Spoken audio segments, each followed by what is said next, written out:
Am I a bad wife for resenting my husband as much as I do? My husband has struggled to be a good partner in a lot of different ways. He has diagnosed ADHD that he does not manage so successfully. This has affected our relationship in many ways over the years. 1. Saying hurtful things that affected trust between us. 2. Making promises he cannot keep, both big and small. 3. Overall lacking empathy and privileging his needs over my own. 4. A complete and utter inability to communicate. We were seeing a couples therapist last year when I got pregnant. The couples therapist specialized in ADHD. He and my husband both seemed to agree that managing my resentments were my individual problem. I was working on doing so but utterly falling apart. I felt like it was hard enough being pregnant with a stressful partner without scourging through past behaviors that made me feel wretched. It just felt like too much on my plate psychologically. So I told my husband, boyfriend at the time, that I just needed to be happy and move on, and I was getting on this train and he had to get on it with me and ensure his issues are managed by the time the baby arrived and will be good. At this point we were no longer seeing our completely unaffordable couples therapist. It's important to note that I did genuinely become indifferent to past indiscretions because they were avoidable/annoying, and I had enough on my plate without feeling dragged down by thoughtlessness I did not deserve. Several things then happened after this. 1. My husband was insistent on a family name for our child. I said I would go along with it but that I wanted to discuss it further with my feelings because it's my child too and I didn't feel considered. He said he would. Every 4 weeks when I turned another month pregnant, I would get upset and say it's my baby too and I'm growing him, I want to be part of naming my child. We didn't have the discussion until I was 32 weeks pregnant, and only because I had a mental breakdown that my needs were being so ignored, and it was not a very fruitful one. My baby was named by my husband. I call him a variety of nicknames. My husband knew I was against the name. 2. After a decade of promising a proposal, commitment, etc., and failing to make right on it, I gave up on being married and stopped caring. He insisted we had to get married for the good of the family. We sparred over it and I said I felt like I had a gun to my head, and again, being pregnant alone was hard enough. He pushed and finally I just did it. We got married while I was a few months pregnant. He was happy. I felt pretty pushed and dead inside, but I hoped it would make him sweeter on me. 3. I had a traumatic birth where a lot went wrong, and in real time I was terrified that my baby was brain damaged or dying, or I could. The doctor had told my husband it would be a while and he could go home and nap. While I was alone, shit hit the fan and there was utter panic with about a dozen medical professionals in the room with me, all of them panicking. It ended with 2 of them hugging me, which was terrifying because I was a little too shell-shocked to compute what had happened, but it felt like they were shaken up.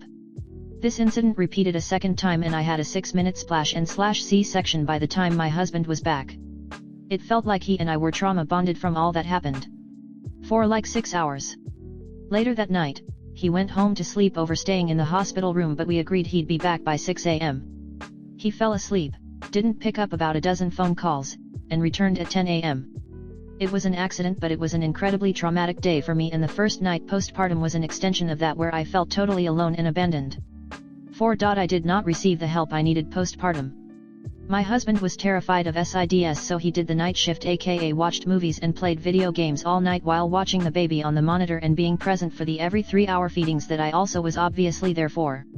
Since we had a baby that slept well, I watched him alone from 6 a.m. to 12 to 2 p.m. while recovering from a C-section, which was incredibly challenging, being on a floor with no kitchen and no shower. I would eat cereal bars all morning to avoid doing the stairs too much in the early days.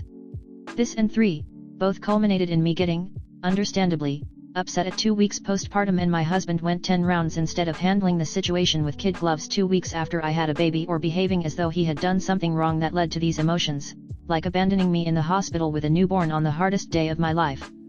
Despite having 10 weeks paid paternity leave, I did not receive the help or support I needed recovering from surgery or being a new mom. My husband resented the hospital abandonment coming up because it was an accident. 5. I brought up divorcing and my husband begged for more time. We agreed he'd see a therapist again. I have remained individual therapy the whole time. He didn't do it over the course of 6 months and blamed money and time, which didn't fly with me given that I am parenting full-time, working after the baby goes to bed and all weekend. I also provided an interface where therapy links direct to your insurance. I see a $500 therapist for like $10 a week. He now does the same as of this month. I'm getting the spiel again about how my resentments are killing this marriage and we could be good if I was more forgiving. I think I forgave shitty behavior, and with a clean slate, he still actively torched our relationship by privileging his needs over mine during my pregnancy and recovery. He does love me, my baby, and my family. He has learned to contribute more as a partner in the last few months. I think the above feels like enough that I will never get over, and I don't think that makes me a bad person. I'm fine to separate at this point. My husband wants to stay together but also wants me to love him again. He censures me for not bouncing back quickly enough from the bat, and not a direct quote, but seems to think our marital distress is me being a drama queen. He is in therapy as of this month. Comment. I'm confused as to what behaviors your husband is exhibiting that are the fault of ADHD. It's not an excuse to be in awe. I have had. It means sometimes I forget to close the cupboards, and I need to make a list and have a timer to complete certain tasks. It doesn't affect how I love my partner and show him my love. Also, stop lighting yourself on fire to keep this guy warm. Don't do things you don't want to.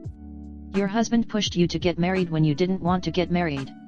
He pushed for a baby name you didn't like. Now he's telling you that this is what a functional relationship looks like and you don't really want to leave. At what point is he going to realize that ignoring what you're saying until you give up on getting him to listen does not actually make the problem go away? Because it sure seems like the answer is never. Which means this isn't going to get better, and you should go ahead and separate before anything else happens that you need to add to the list of things you wish you'd just put your foot down about. Every single word of this comment, and also what the hell kind of therapist blames everything on you when you're the one who seems to have been victimized here by your husband's carelessness and thoughtlessness. I was in therapy for 4 years and not once would my therapist have ever turned everything around on me like that if I were in your situation. For a therapist to sit there and tell you that it's your resentment that's the problem is utter bullshit. Resentment doesn't go away if the situation never changes and your husband keeps repeatedly doing the same thing over and over again. I'd be willing to bet good money that the therapist was a man who's never been pregnant in his life. I would expect him to have a little bit more empathy as a therapist, something that your husband seems to be lacking. Honestly, if I were you, I would seriously just leave. You've talked about this, you've gone to therapy, and nothing's really changing much. I'm sorry. I didn't mean to be rude. It's just, at any one of these examples, I think someone who was in a good place mentally would have run for the hills. So I think it's really terrific that you're working with a professional to process and reframe so you don't repeat these kinds of things. Also, as someone with ADHD, it really pisses me off that your husband/therapist make it out to be an excuse for all of this shit. None of your examples seem indicative of ADHD. Just excuses. Make the exit plan. As someone else with ADHD, I think the difference is how does your husband respond to his condition hurting you? ADHD is a disability, and it can be very, very hard, and it can require patience and understanding on everyone's part. However, that patience and understanding does not negate the need for accountability. When I screw up and forget something or get distracted, and something falls through the cracks, I can acknowledge that it is my disability that is causing that to happen, but I still need to be accountable to the people who are relying on me. I think that's the distinction your husband and his therapist are not willing to make. Yes, all of these things can be side effects of ADHD, and some things may not be realistic goals. However, that does not give anyone with ADHD either right to hurt people all willy-nilly. You are, for sure. But guess what? You don't have to keep being a disaster. You are fully capable of recognizing your mistakes and making a change, today even. So, Google divorce lawyers in your area and do what you need to go GTFO of this hellscape you've subjected yourself to for far too long. You don't really want your kid growing up to think this behavior is okay to emulate or accept, right? Story 2. Almost fiancé told me that he's interested in a potential open marriage in the future. Hey y'all, my first time writing one of these, TLDR at the end. Tonight my partner of 4 years and I had a night where we talked about expectations for our engagement. I'm pretty type A and he has ADHD, and when we have something important to talk about we spend a night making a PowerPoint or shared Notion page and chatting. It works for us. Anyway, we talked about what we are both comfortable with for the engagement in regards to budget, rings I like, rings he likes, the setting, no crowded places, who to tell beforehand, my parents, sister, and 2 best friends, etc. We've been sure we want to marry one another for a while now, but waited to have a proper discussion so we could get excited and get used to the idea first, plus we aren't in a rush and had other life events to focus on. Anyway, at the end of this loving and productive convo, while the PowerPoint is still up, he looks at me and says, I have something I've been thinking about more lately and I want to ask you, but it's kind of a hard question. My heart immediately drops and I tell him to go on. He goes on to say that his one reservation with marriage is the idea of never being with anyone else again. Like not just intimate, but also never kissing anyone else or touching a new body or anything like that. So then he asked if I think maybe like 10, 15 years down the line if I think I'd ever want to open our relationship for other people. I kept cool. I'm an emotional person, so this is normally the kind of thing that would probably make me cry, but I held them in until I walked away, and asked him for more details. Did he mean a threesome or did he mean just having intimate with another woman or even man? No threesome, and just interested in intimate or intimacy with women. Is this something he's asking about for the future or for right now? He emphasized he meant hypothetically in the future. I let him know that I appreciated him being honest and asking, but that it was a hard question for me to answer. Because personally, since my early 20s, I can only have intimate with someone and enjoy it if I feel an emotional connection to them, so I would never want to have intimate with someone else if I was in a fulfilling relationship, so then it would basically just be me approving him to have a hall pass in the future. And I said that I was a bit taken aback and I didn't want to end up in a situation where 10 years from now I'm confronted with either approving my husband to have intimate with other people against my wishes for fear of ending our marriage otherwise, or saying no and being worried that that causes a rift between us or that he's not fully satisfied with me. He said he totally understood and wasn't expecting me to jump for joy about the idea, but he would rather have the talk about it now than when we're actually married. We've maybe had a hypothetical conversations or two about this topic in the past, but they were always pretty casual and way earlier in our relationship. This time felt more serious. He seemed to see that he was making me uncomfortable and apologized for bringing the topic up after we had an enjoyable night, especially since I've been pretty stressed lately with work and apartment hunting as our lease comes to an end. I'm also confused because he doesn't have the highest intimate drive as is, and although he initiates lots of intimacy, I initiate more frequently. He knows my feelings are hurt now and seems apologetic, but I just feel pretty confused. One second we were getting excited about Art Nouveau and Elven-style wedding rings, and the next we were talking about having an open marriage in 10 years. He said it was all hypothetical and he just wanted to know where I stood, but it was just such weird timing after something fun and he got really serious, and he said it's been on his mind recently. The thing is, I am not sure whether to just set boundaries and move on, or if this is something I need to take more seriously in assessing our compatibility and deciding a future with him. Also, if anyone had experience with partners asking for open marriages, or if they've had their perspective shift after being married for a while, I would appreciate perspective. Comment. Make it clear this is not an option. You only need to consider ending the relationship if he's not cool with monogamy. Open marriage requires both parties to want it. One convincing the other is not enough. If he's really insistent, then you have to really question the relationship. I strongly suggest premarital counseling. Both my nieces did it and are very happily married. It's a really safe space and you'll both be asked important questions that you probably haven't thought of. And I'm not ultra sensitive, but that would have absolutely sent me. The timing. I might feel as if he wasn't sure. How could you possibly know how you would feel down the road? If you have kids, that makes it more complicated. There's not a chance I would give a hypothetical future hall pass. If not premarital counseling, then some couples counseling. I would feel pretty devastated. Let's plan our wedding, and hey, I really think I'm going to want to kiss and touch someone else at some point. I'm so sorry. There are so many stories on here about threesomes and open relationships ruining marriages/relationships. Maybe you should show him some of the evidence that this is just a terrible idea. T sounds like he wants the perks and stability of being married with the novelty and dopamine hits of dating.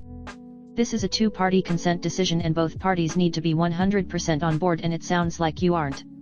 So you need to make it clear you are not okay with that. And you now need a prenup, even if he says he can abide by a closed marriage. Because there is a large chance that he will either pursue someone behind your back or will be upfront with you in the future, but the differing philosophies will end your marriage. Protect yourself. I am so sorry about this. Before you make any serious decisions, I think you need to revisit the topic and really clarify if your fiancé would be okay if you slept with and had intimate relationships with other men in 2 years or in 10. A woman posted a few months ago here with her husband dead set on opening the relationship and asking for it multiple times. She made a Tinder profile one night, woke up the next morning to over 1,000 likes or whatever, and showed her husband. He backed down real quickly. My best advice to you is, 1% of open relationships actually work for people, and doesn't mean your relationship gets any easier, because when it comes down to it, you give an inch, they take a mile and vice versa. It was not hypothetical. But at least he told you the truth. that he will not be loyal to you. At one point he will demand you open the marriage to stay together because while he loves you and only you, he needs to screw other women. He just does. Or he'll cheat because again, he needs to screw other women. He's just built that way. This would change my feelings for him completely. I wouldn't be able to look at him the same way. It's good that you're taking the time to process this and not just brushing it off. The fact that he brought up the idea of an open marriage after a positive conversation about engagement is definitely jarring. It's important to take his request seriously and consider if it aligns with your values and what you want in a marriage. If you're not comfortable with the idea of an open marriage and it's something he's seriously considering, it might be a sign of incompatibility. It's better to address these concerns now rather than later. Trust your gut and have an open, honest conversation with him about your feelings.